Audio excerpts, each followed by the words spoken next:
Check this out. I just went back and I watched the last video I did, the morality of it all, and there's 2 points I want to bring home. Number one, there's only one place on the trail that says, you know, fires are prohibited. Do not burn fires. And you know what? I'm not gonna call it a recent change, but back in '92, even that wasn't there. But it's the top of Blood Mountain, like what, 24 miles in, something like that. When you get to the top of Blood Mountain, everything is sparse. Vegetation is sparse, and they don't want you going around breaking down trees and stuff to make a fire. Matter of fact, they take it so seriously. They boarded up the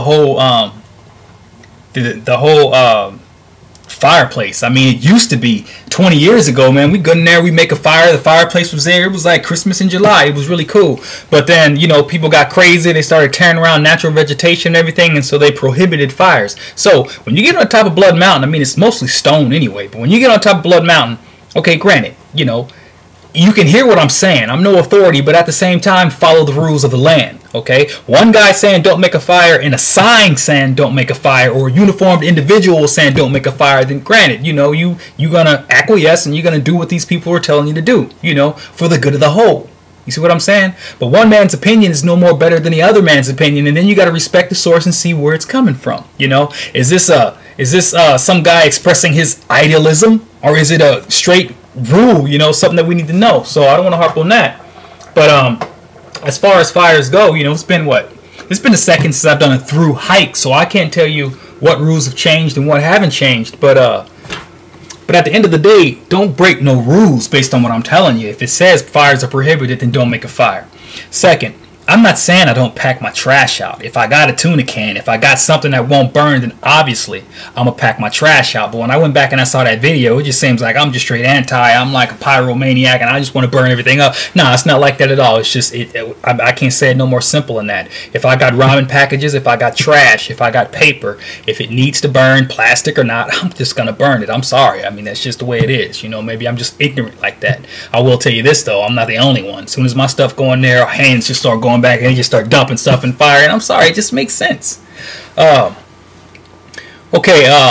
is about the food portion, and you know what? The best way I can convey this is to tell you a story. I'm going to use names and everything. It's been several years ago, and I don't think I'm going to hurt anyone.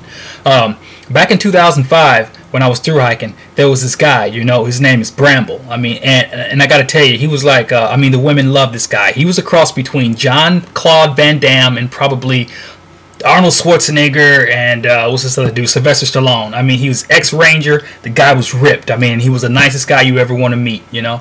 Anyway, he was hiking with a dog, and you know, I mean, the dog was his partner. He loved that animal, and you know what? I said some things about the dog. I'm not anti-dog. You know, some partners, some people, you know, they got that relationship with the dog, and it works out very, very well. Bramble was one of those individuals that was just a consummate professional in everything he did, you know, and it was just cool.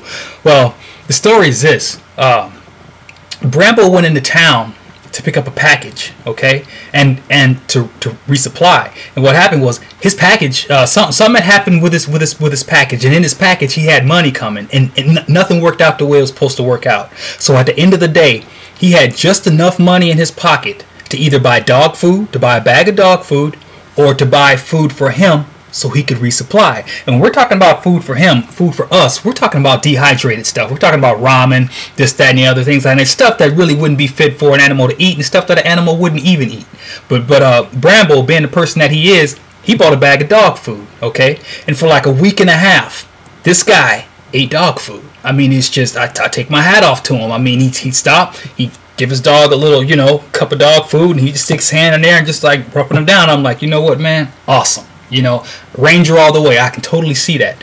So that's the kind of person Bramble is, okay? Now, fast forward, okay? We're all sitting around a trail. We're all sitting around a campfire, and there's this one guy. They called him Tomato Head. He was from New Zealand or Australia, one of them.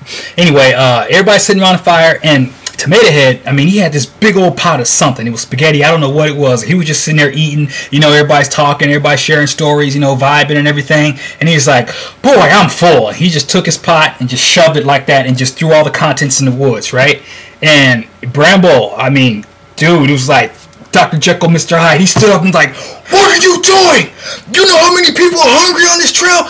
Are you crazy?" And I mean, the guy was talking, veins was popping out of his neck, his biceps were like bulging, he had veins coming down here. Man, Potato Head looked like he was about to just, you know, do something in his pants, and his dog was like, you know, I mean, dude, Bramble's dog didn't know what was going on. I'm like, I looked around, I said, "Bramble, check this out, take the Snickers, man, it's cool." Tomato Head, I'm like, man, he's not even from here, he doesn't know, you know, the guy's from Australia, chill out, you know. And so I'm like, you know, Tomato Head, you need to go to bed now, you know. And it was just, you know, you just had to calm him down. But you know what? I understood where he was coming from. I know what he did, and it's that kind of reflex action. It's like, are you kidding me? I mean, we as hikers, when you get on that trail, you are starving.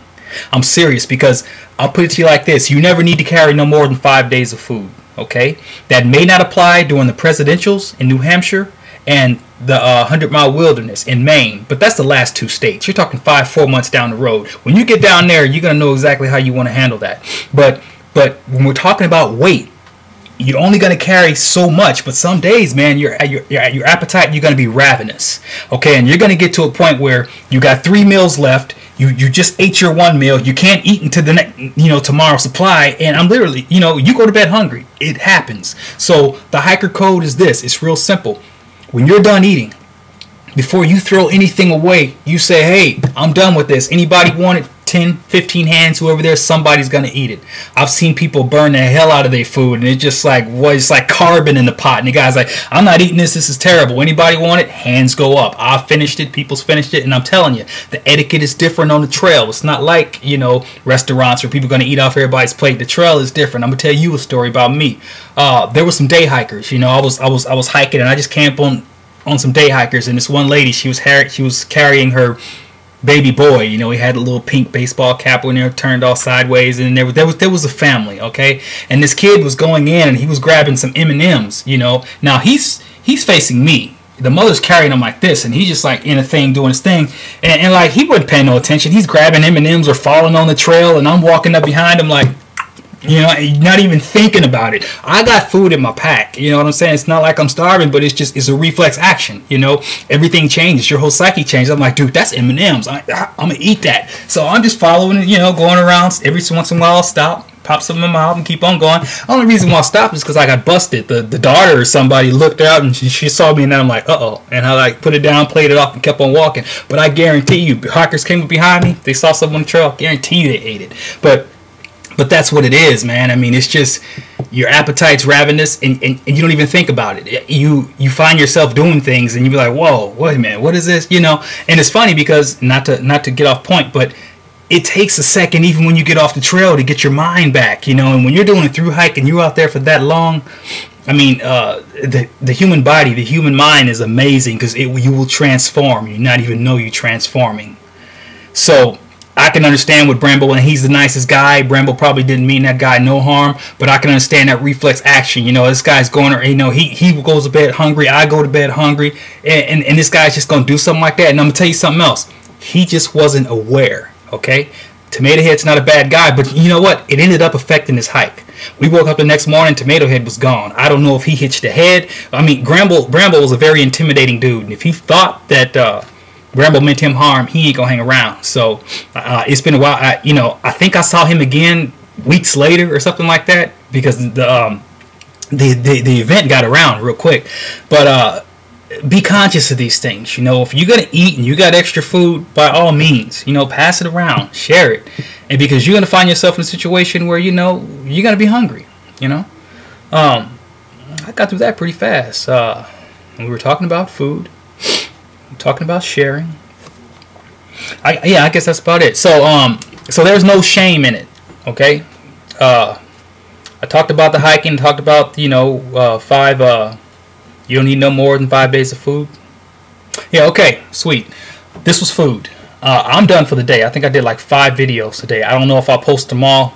It depends. But since I got a little time, I'll just say this. At some point, I'm gonna, you know, these videos are gonna stop. I can only tell you so much to prepare you. There are a few more things I need to get into. I can cover that tomorrow, but I'm not gonna hike the trail until like March. This is like December 5th, so there's gonna be a long lag before these video documentary it actually takes off, because what's going to happen is I'm going to go on a trail. Okay, I'm going to take all the footage that I can take, and then 5-6 months later, when I'm done with my through hike, I got to put everything together, you know, edit it and everything, not necessarily take anything out, but pretty much stream things together. One 30-second video with another 30-second video, make an endless loop to get around 12, 15 minutes, and then, put them up on the video. So when I go dark, and it'll probably be a second because I don't know what my last video is going to be. But when I feel I've covered all the points, or if I never say, okay, I'm gone, there'll be a point where where you're just like, video silence. Everything just goes dark and you don't hear from me no more. And if you just look at your watch, if it's around March, I'm more than likely gone.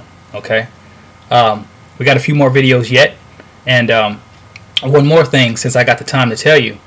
This initially started out as just the mission. I was just going to do one video to tell you what I was going to do, and then wait, and then get on and do it. But then I realized, wait a minute, there are a lot of people that haven't even left yet. There are a lot of people that are still planning, yet to go on a trail. Maybe I can tell them some things without actually walking on what I'm trying to do. It's not, one has nothing to do with the other. This is all preparation stuff. This is just stuff that's going to help you through your hike. Initially, what I was going to do, the documentary, right, in 2012, and then, I don't know, come back, fix it, and in 2013, put all this stuff on YouTube of the year prior on everything that I did, the way seasons do it when they're filming and everything like that. But I realized there's no reason why I can't do this in real time, so to speak. So it's all broken down in pieces. I'm telling you things now, that'll help you beforehand. And then when it's time for me to go, radio silent, block everything out, go take care of it, come back and do all that. So that's that. Okay, out here.